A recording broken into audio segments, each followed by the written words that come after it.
मान्छेहरू शारीरिक रूपमा दुर्बल व्यक्तिलाई हेप्छन्, होच्याउँछन्, घृणा गर्छन्। हाम्रो धार्मिक संस्कारले अघिल्लो जन्ममा पाप गरेपछि पछिल्लो जन्ममा लाटा लठेब्रा अङ्गभङ्ग भएर या आइमाईको रूपमा जन्मिन्छन् भन्ने कुरा हाम्रो दिमागमा कोचिदिएको छ। म त्यही अघिल्लो जन्मकी महापापी मान्छे जसले पाप कर्महरू गरेकाले पछिल्लो जन्ममा आफ्नै धेरै अङ्गहरू निष्क्रिय मात्र होइन आइमाईको रूपमा जन्मिएकी भन्ने सबैलाई विश्वास थियो। त्यसैले गाउँका दोजिया आइमाईहरू मलाई देख्न चाहँदैनथे अथवा कतै देखियो भने उनीहरूका गर्भका शिशुहरू पनि म जस्तै अशक्त बनेर जन्मिन्छन् भन्ने अन्धविश्वास या सन्तासले उनीहरू टाढेबाट तर्केर हिँड्थे। नानी जन्मिएपछि पनि मेरो छेउबाट मोच लाग्छ भनेर आउँदैनथे। मेरी आमालाई पनि उनीहरूका नानीहरू छुन दिँदैनथे रे, पिँढी छेउछाउ बस्न दिँदैनथे रे। कति पछाडि छ नेपालीहरूको चेतनाको स्तर। अहिले सम्झिँदा ती सबै घटना परिघटनाहरू अहिले घटे जस्तै लाग्छ र मन त्यसै त्यसै निचोरिएर आउँछ।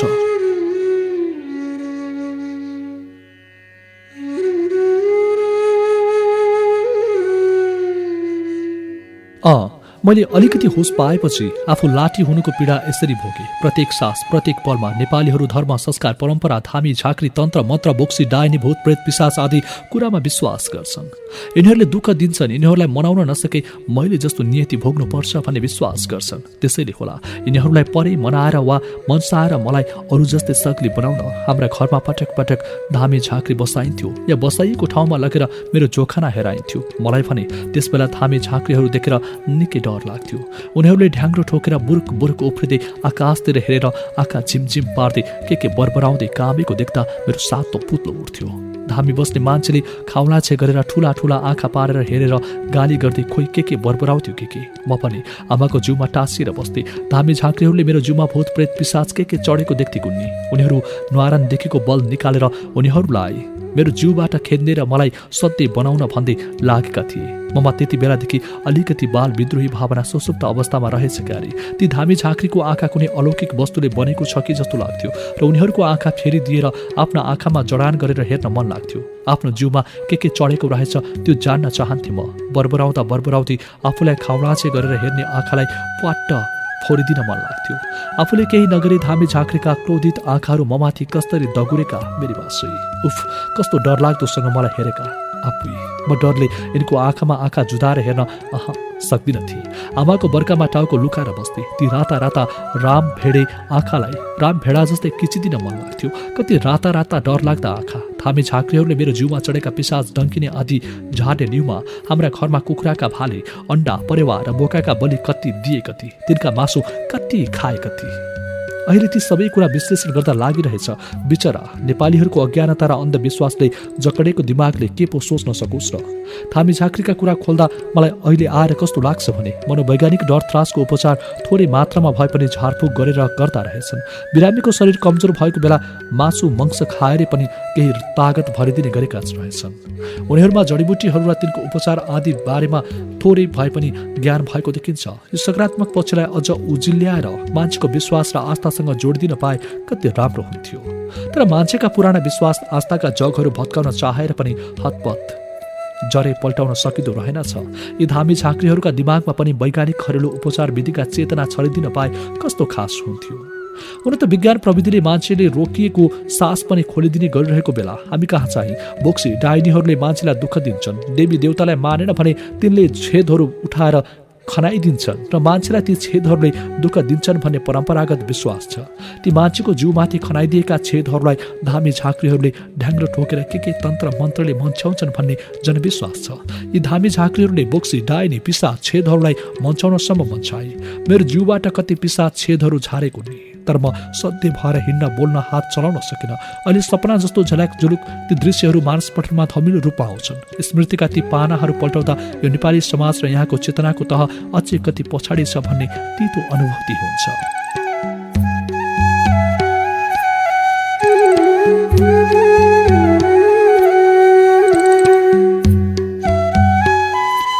ती धमिला दृश्यहरूमा केही यस्ता घटनाले बाल मानसपटललाई नराम्ररी कोपिरहन्थे। ती घटनाहरू अहिले पनि मेरो मानसपटल वरिपरि फनफनी घुमिरहेका छन्। थामी झाँक्रीहरूप्रति मान्छेको विश्वास र अविश्वास आफ्नै ठाउँमा छ, तर त्यो बाल हृदयमा थामी झाँक्रीहरूले एक खालको आतंक भरिदिएका थिए। उनीहरूले अनेक खालका भूत प्रेत पिशाच बोक्सी डाइनी छेदहरूका बखान गरेर त्यो सानो मान्छेका मनभरि डर त्रासका काँडा रोपिदिन्थे। मेरो मन डरले त्राही त्राही हुन्थ्यो, यहाँसम्म कि दिउँसो कोही मैले अँध्यारो रङका लुगा लाएको मान्छे नजिकै आयो भने भूत प्रेत आए जस्तो लाग्थ्यो र म एकदमै आत्तिँदै घिर्सिँदै गएर खाटमुनि बस्थेँ। एकपटक हाम्रो घरभन्दा केही माथि दलमान भोटे भन्ने एउटा उपट जान्ने धामी छ भनेर हाम्री हजुरआमाले भन्थिन्। त्यस कहाँ मेरो जोखाना देखाउन भनेर मलाई त्यहाँ पुर्याइयो। उसले त्यो जोखाना हेर्दै मेरा बाआमालाई के भन्यो, यसले तिमीलाई मात्र होइन, यसले तिम्रो छोरा नातिलाई समेत पिर्छ, अरू के भन्यो याद भएन। उसको यो वाक्यले भने मेरो सानो मनमा ठुलै चस्का लागेको थियो। म निकै पटक यस्ता रामभेडे आँखा भएका धामी झाँक्रीहरूबाट कोपरिएकी थिएँ। के म बाबा अनि उनका छोरा नातिलाई पिर्नकै लागि जन्मेकी हुँ त? सानो मान्छेको मस्तिष्कभरि यही प्रश्न उठ्थ्यो। उसलाई लाग्ने गर्थ्यो किन यी धामी झाँक्रीहरू यसो भन्छन्। यी धामी झाँक्रीलाई आफ्नो पनि जोखाना हेरेर आफ्नै भाग्य र भविष्यको फैसला गर भन्न मन लाग्थ्यो। किन अरूकै मात्र जोखाना हेर्छन् धामी झाँक्रीहरू? प्रश्न उठ्थ्यो। त्यो सानो अबोध मनमा जवाब खोइ किन हो शून्य मात्र मिल्थ्यो। अन्धविश्वास र कुसंस्कारले उभ्याएको अचेतनाको पर्खाल र सानो मस्तिष्कमा उभ्याएका आस्था विश्वासका खम्बाहरू बिस्तारै बिस्तारै त्यति बेलै भत्किने क्रममा पुग्दै रहेछन्। किनभने थामी झाँक्री बाहरूसँग न त सानो मस्तिष्कले गरेको प्रश्नको जवाब थियो, न त उनीहरूसँग त्यो प्रश्न सोध्न सानो मान्छेसँग बोली भए पनि त्यो प्रश्न सोध्न सक्ने सामर्थ्य के हुन्थ्यो होला र? देख्दै कति डरलाग्दा अपुई, आँखा कति राता राता, जिउभरि थाङ्नाका झुन्त्रा लागेका, टाउकामा पनि पहेँलो कपडाको फेटा बाँधेका, गतिना मथीका काम छन्। कस्तरी ढ्याङ्ग्रो ठोक्दै मेरी आम्मै त्यहाँ माथि मलाई ती राता न राता आँखा पिल्लिक पिल्लिक पल्टाउँदै हेर्थे। अब मेरो सातो पुत्लो के नउडोस्। उनीहरूको धन्वन्तरी तन्त्रभित्र एउटा अदृश्य शक्ति हुन्छ भन्ने जनविश्वास छ। मैले पनि कुनै त्यस्तो शक्ति देखिनँ। उनीहरूका धन्वन्तरी गर्ने खर खजानाभित्र पनि कुनै विशेष खालको दैवी शक्ति प्रकट हुन्छ भन्ने गरिन्थ्यो। तर मैले जति निधाएर हेरे पनि त्यस्तो शक्ति प्रकट भएको ठ्याम्मै देखिनँ। त्यस्तो शक्ति नदेखेपछि त्यही सतहमा उभिएर थामी झाँक्रीप्रतिको आस्था विश्वासमाथि प्रश्न उठ्न थाल्नु स्वाभाविकै थियो। मेरो सानो मनमा पनि असन्तुष्टिका लहरहरू देखा पर्न थालेका थिए। कि तिमी पनि हामी जस्तै मान्छे होइनौ? तिमीले त्यो दैवी शक्तिलाई देख्न पाउन सक्ने, हामीले किन नसक्ने? यस्ता कयौं तर्कनाहरू मनमा उठ्थे। अगाडि उभिएका आस्था र विश्वासका पर्खाल भत्किएला कि भनेर दरो बनाउन लागेका मान्छेको हुललाई यस्ता तर्कना खनाएर पनि एकैछिनमा त्यो हुलले मेरो तर्कनाहरू किचकाच पारेर त्यसको अस्तित्व नामेट बनाइदिन्थे। तर यी मान्छेका कुर्कुच्चाहरूले यो सानो मनका तर्कनाहरू पटक पटक कुच्याएर नामेट पारिदिए पनि त्यही नामेट भएको ठाउँबाट नयाँ पालुवा हालेर मेरो तर्कनाको बोट झाँगिन्थ्यो। जति पटक काटिन्थ्यो त्यही घाउबाट नयाँ पालुवा हालेर पलाउने गर्थ्यो। ती नयाँ पालुवासँगै मान्छेमा नयाँ चेतना, विचार, आस्था यी सबै थोकको निर्माण हुँदै जाँदो रहेछ। ममा पनि चेतनाका बीजहरू बिस्तारै बिस्तारै अङ्कुराउँदै थिए।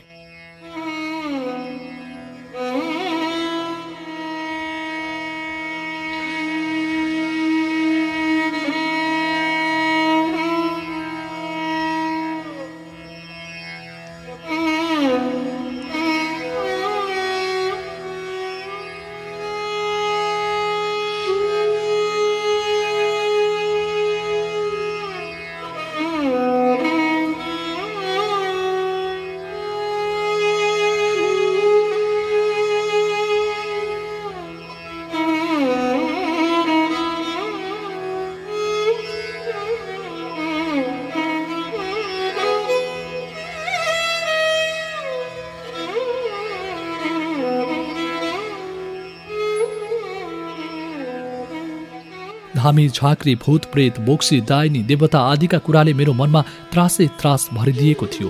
बाबाले दलानमा बसेर बेलुका कथा यसरी हाल्थे भूत प्रेतका बारेमा। उहिले हाम्रा बारीका काल्लामा टाउको नभएको कुमकुममा आँखा भएको मान्छे सेतो घोडा लिएर कुवामा पानी खुवाउन जान्थ्यो र फर्किन्थ्यो रे। बाबाका यस्ता कथाहरूले बहिनी र म डरले पानी पानी हुन्थ्यो र उनीसँग टाँसिएर बस्थ्यो। मनमा लाग्थ्यो अहिले आयो भने त्यस्तो मान्छे हामीले के गर्ने? मेरी आमै कत्रो अचम्को हुँदो हो। बाफ रे बाफ, हामीलाई त स्वात्तै मिलिहाल्दो हो नि। यस्तै डरका काँडाहरू उम्रिन्थे हाम्रो मनमा। समय बित्दै गयो। मलाई सध्य बनाउन धामी झाँक्रीहरूले पटक्कै सकेनन्। मेरो उपचार डाक्टरसम्म पुगेछ, तर डाक्टरी विज्ञानले पनि मेरो उपचार गर्न सकेन, फेल भयो। संसारमा केही यस्ता कुराहरूको उपचारै हुन सक्दैन र डाक्टर पनि हड्डी लुलो छ भने अफसे आफ ठिक हुन्छ, भएन भने हुँदैन भन्ने बहाना बनाएर पन्छिएछन्। उसको क्षमताले त्यही देख्यो होला र त्यही भन्यो। यसमा दोष उसको पनि छैन। तर अहिले आएर मलाई एकजना विदेशी डाक्टरले जाँचेर भने शरीर सञ्चालन गर्ने दिमाग अवरुद्ध भएको छ, अर्थात् मस्तिष्क पक्षघात भएको छ, जसको उपचार यो संसारमा छैन। उनको नाम रुइस रहेछ। उनी कुन देशका नागरिक थिए मैले त्यो सोध्न भुलेँ, तर उनी बडो रमाइला मिजाजका मान्छे थिए। सन् 2004 तिर विश्वेश्वर प्रसाद कोइराला स्वास्थ्य विज्ञान प्रतिष्ठान धरानमा काम गर्थे। उनसँग मेरो त्यही भेट भएको थियो। मेरो साथमा निकैजना साथीहरू पनि थिए। डाक्टरले हड्डी लुलो छ, यसको उपचार छैन भनेपछि बाबा आमा निराश भएर मेरो उपचार गर्ने काम छोडिदिए। मैले भने एक खालको बन्धनबाट मुक्ति पाएकी थिएँ, किनभने मलाई मन लागुन्जेल खेल्न पनि छुट थिएन। यसले खुट्टा मात्र चलाउँछ भनेर मोजा लगाइदिन्थे। यसो गर्दा हात चलाउँछ कि भन्ने आशले पनि त्यसो गरिएको होला, तर त्यसले केही परिवर्तन ल्याएन। म टाउको निहुराएर दाँतले टोकेर मोजा दुलो पारेर औला निकालेर मजाले खेलिहाल्थेँ। हजुरआमा जीवित छौन्जेल त मैले त्यसो गरेको देखेमा गोद्नसम्म गोदिन्।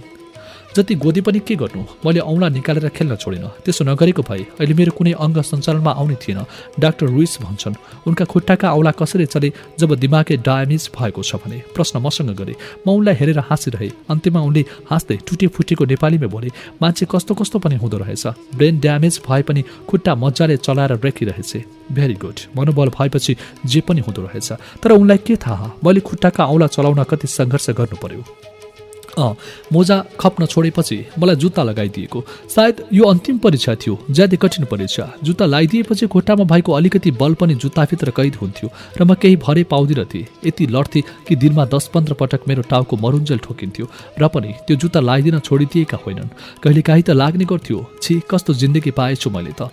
एक्लै भएको बेला ढुङ्गा भएको ठाउँमा गएर बेसरी न्वारनदेखिको बल निकालेर त्यही ढुङ्गामा जुत्ता ठोकिदिन्थे, अथवा जुत्ता लादिनेहरूसँगको रिस ढुङ्गामा जुत्ता बजारे दिएर पोख्थे। ला त तिमीहरूको जुत्तालाई।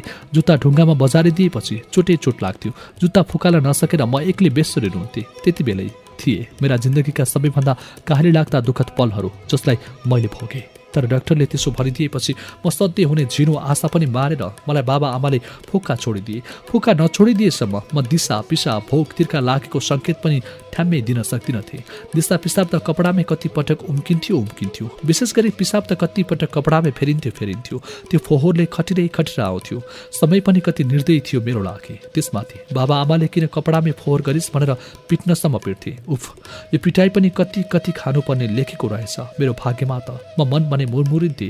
खुट्टामा जुत्ता लगाइदिएका छौ अनि केले खोलेर गरौँ त? यही यातना दिन मात्र जन्माएका हौ मलाई, तेरीमा राक्षसहरू हो। यातनाभित्र बितेको थियो बाल्यकाल भनौँ या बालापन भनौँ, खोइ के भनौँ। म पनि केटाकेटीमा हुने धेरै कुरा आएका थिए। तिनीहरूलाई निर्धक्क भोग्न पाइन, अनुभूति गर्न सकिन। सबै बालबालिकाहरूलाई जस्तै आफ्नो बालापन पनि रमाइलोसँग बितोस् भन्ने चाहना के मलाई थिएन होला र? धामी झाँक्री डाक्टरहरू मेरो उपचारमा सफल हुन सकेनन्। उनीहरू सफल हुन नसक्नुको अर्थ थियो मलाई सारा बन्धनबाट मुक्ति मिल्नु। जब खुट्टाबाट जुत्ता हटाइदिएर स्वतन्त्र छोडियो तब मेरो मनले साँच्चै स्वतन्त्रताको अनुभूति गर्न थाल्यो। त्यो समय मलाई जे देखे पनि छुन, खेलाउन, समात्न मन लाग्थ्यो। यहाँसम्म कि फिज उठेको खकार पनि सुन्दर फुल देखेर छोड्थे। त्यो मैले छोएको वस्तु फुल नभएर खकारको फिज पो हुन्थ्यो। खुट्टाभरि खकारको फिज माटोमा दलिदिन्थे। त्यो खकारको फिज पनि कता कता पुग्थ्यो कता। मेरो आफ्नो खुट्टा सफा देख्थे र औती रमाउँथे भयो।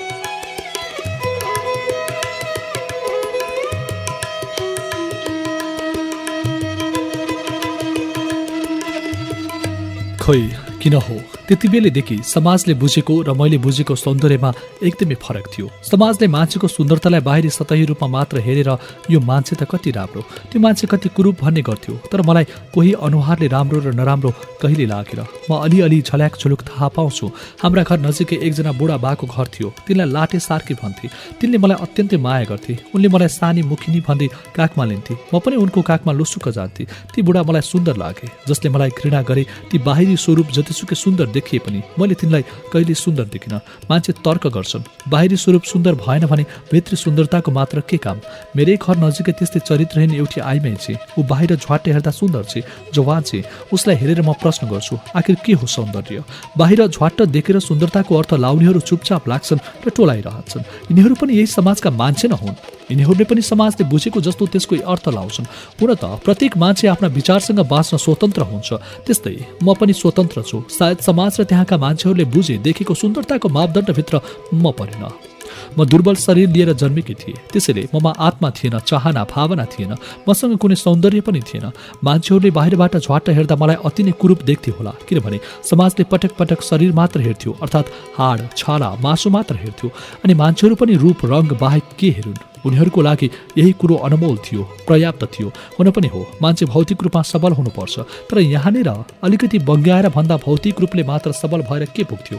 मान्छे मानसिक रूपले मात्र सबल हुनुपर्छ। समाजले यो कुरालाई काट्न सक्छ। यो समाज र यसभित्रका मान्छेहरूलाई हाम्रो हाड छाला मासु भए पुग्थ्यो क्यारे?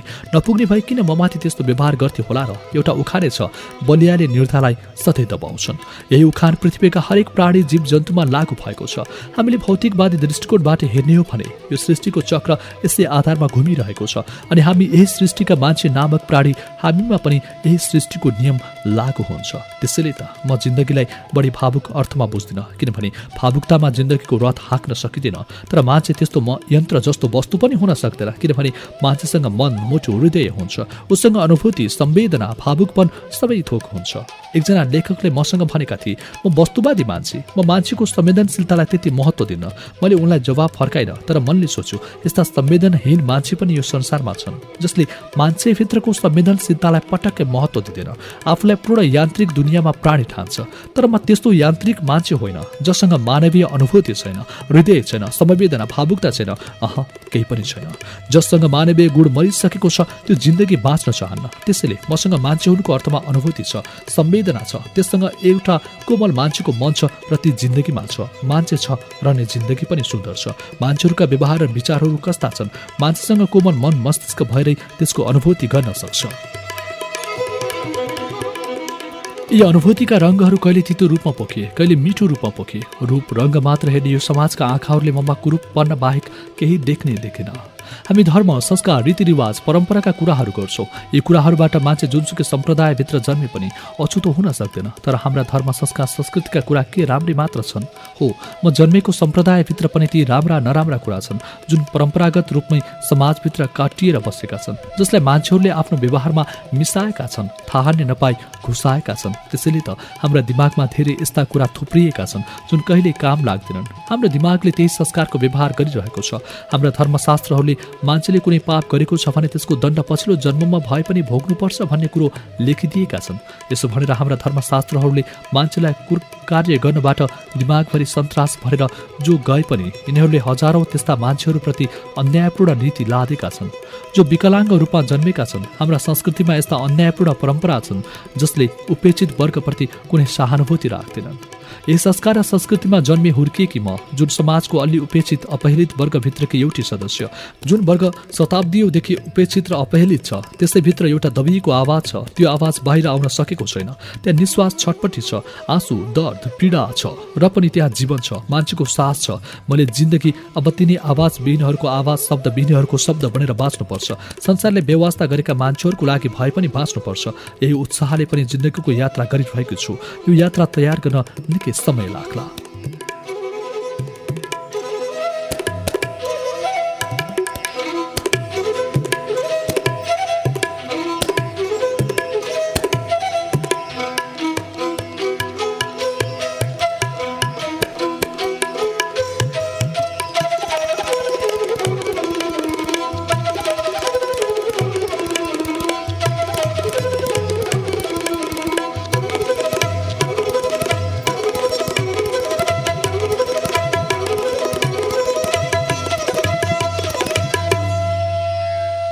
अन्धविश्वास र रूढिवादले ग्रस्त समाजभित्र मैले पीडामय जिन्दगी बाँचे पनि आफ्नै खालको सङ्घर्ष थियो। अन्धविश्वास र रूढिवादीका विरुद्धमा गरेको यो सङ्घर्षमा कुनै हतियार उठेन, कुनै विस्फोटक पदार्थ बोकेन। सानो मनले केवल आक्रोश र छटपटी मात्र बोक्यो। वैचारिक रूपमा आफ्नै खालको सङ्घर्ष गर्दै आए। समयका पानाहरूमा मेरो जिन्दगी लेखियो कि लेखिएन, र मेरो जिन्दगीका पानाहरूमा जसरी लेखियो, जुन एउटा तितो स्मृति बनेर बाँच्यो मन मस्तिष्कमा। तर कालान्तरमा त्यो सङ्घर्ष एउटा प्राप्तिमा परिणत भयो। त्यो प्राप्ति साँच्चै सुन्दर छ। त्यो सङ्घर्षले समाजलाई विकलाङ्गहरूसँग पनि मान्छेको मन हुन्छ, चाहना हुन्छ, आफ्नै खालका सुन्दर सपनाहरू हुन्छन् भन्ने सत्य उद्घाटित गर्यो। मैले आफू हुर्किएको संस्कार र संस्कृतिप्रति विद्रोह गरेर आफ्नै खालको संस्कार र संस्कृतिको निर्माण गर्न थालिसकेकी थिए क्यारे। संस्कार र संस्कृतिभित्रको निर्माणको कुरा भनेकै आफैमा जटिल कुरो हो। यही जटिल परिस्थिति बीचमै मेरो जिन्दगीले पनि फड्को मार्दै थियो। मैले सानैदेखि अष्टावक्रको बारेमा धेर थोर सुन्दै आएकी थिएँ। त्यो कथाले म थोर बहुत प्रभावित भएकी थिएँ। उनको जीवनलाई भौतिक रूपमा मात्र होइन, जीवनको भित्री सौन्दर्य पक्ष पनि हेर्नुपर्छ भन्ने दर्शन मलाई मन पर्दै आयो। पूर्वीय दर्शनमा उभ्याएका कतिपय पात्रहरू यस्ता छन् जसले मान्छेलाई कुनै न कुनै रूपमा बाँच्न प्रेरित गरिरहेका हुन्छन्। त्यसो त म जीवनलाई अत्यन्तै माया गर्ने मान्छे, जीवनलाई भागेर होइन, जे जस्तो परिस्थिति आउँछ त्यससँग सामना गरेर बाँच्नुपर्छ भन्छु। पश्चिमा दर्शन पनि मलाई अत्यन्तै मनपर्छ। भन्छु त्यहाँ पनि जीवनका हरेक पक्ष सकारात्मक रूपले नै प्रस्तुत गरिएका हुन्छन्। अष्टावक्र पनि शारीरिक रूपमा अत्यन्तै कुरूप व्यक्ति थिए अरे, तर उनीलाई किन पुज्यो तत्कालीन समाजले? त्यो समाज पनि अष्टावक्रको शारीरिक रूप रङ्ग देखेर नहाँसेको कहाँ हो र? बाहिरी आवरण सुन्दर देखिनेहरू मात्र मान्छे हुन्, अरू होइनन्। मान्छेको सुन्दरता बाहिरी रूपमा हुन्छ क्यारे। त्यसैले अहिले वर्षैपछि सुन्दरताको ताज पहिरिने होडमा कुद्छन् सुन्दरीहरू। उनीहरूको सुन्दरता वर्षैपछि बिलाउँछ, झर्छ, अन्त्यमा कामै नलाग्ने भएर रत्तीको टोकरीमा हालिन्छ। यस्ता सुन्दरी भन्दा अष्टावक्र सुन्दर छन्। उनीहरूसँग पनि जिन्दगीको सुन्दर पक्ष त छ, जुन सुन्दर पक्ष सबै मान्छेलाई काम लाग्छ। मान्छेले मान्छेको हाड छाला मात्र राम्रो देखेर उसको समग्रतालाई अर्थ्याउने परम्परालाई अष्टावक्रले त्यति बेला चुनौती दिएका थिए। हो, सांस्कृतिक रूपमा उभ्याएका अष्टावक्र यस्ता पात्र हुन् जसले भौतिक रूपमा मात्र होइन, आन्तरिक रूपमा पनि मान्छे सुन्दर हुनुपर्छ भन्ने कुरो सिकाएका थिए। त्यही दर्शन टेकेर त्यसैमा उभिएर खोज्दै जाँदा त्यस्ता पात्रहरू धेरै भेटिन्छन्, पाइन्छन्। त्यसो त अङ्ग्रेजी साहित्यका श्रृङ्गारिक धारका कवि लर्ड वायरन पनि शारीरिक रूपमा अशक्त थिए। सुन्दर पक्ष उनीसँग पनि थियो। मलाई समाजका पात्रहरूलाई प्रश्न गर्न मन लाग्थ्यो, के म सुन्दर छैन? यी मौन प्रश्नहरू सधैँ निरुत्तरित बनेर बसिरहे। म तिनै प्रश्नको थुप्रो माथि उभिएकी पात्र जोसँग जिज्ञासा थियो। बाल मन मस्तिष्कभरि प्रश्नको खात स्वाभाविक रूपमा थियो। मसँग पनि त्यही थियो, तर कहिले जवाफ नमिल्ने निरुत्तरित प्रश्नहरू थिए। बालापन त अरूकै लागि मात्र बनेको रहेछ क्यारे, मेरो लागि बनेकै थिएन बालापन। त्यसैले ममा चञ्चले चकचके बालापन भोग्ने अधिकारै थिएन। चकचक त सबलाङ्गहरूले मात्र गर्न सुहाउँथ्यो, हामीले कहाँ गर्न सुहाउँछ र? हामी त समाजबाटै अपहेलित वर्गका मान्छे हौ, जसलाई सहानुभूति सद्भाव केही हुँदैन। आफूलाई पूर्ण ठान्नेहरूले पूर्व जन्मको पापको फल यस जन्ममा मिलेको भन्दै घृणा, अपमान, तिरस्कारका शब्दहरू खन्याउँछन् र जसमाथि घृणाका थुकहरू पार्छन्। म तिनै घृणाका थुकहरू थापेर जिन्दगीको सुन्दर चित्र कोर्दै थिएँ। जिन्दगीको सबैभन्दा राम्रो चित्र सायद त्यति बेलै कोरेकी थिएँ मैले।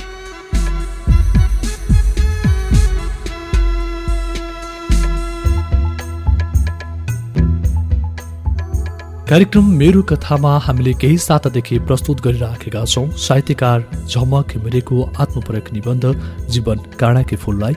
यो प्रस्तुतिको साथमा अर्को साता बाँकी सामग्री लिएर हामी फेरि आउनेछौँ। तबसम्म मलाई छुट्टिन्छौँ। नमस्कार।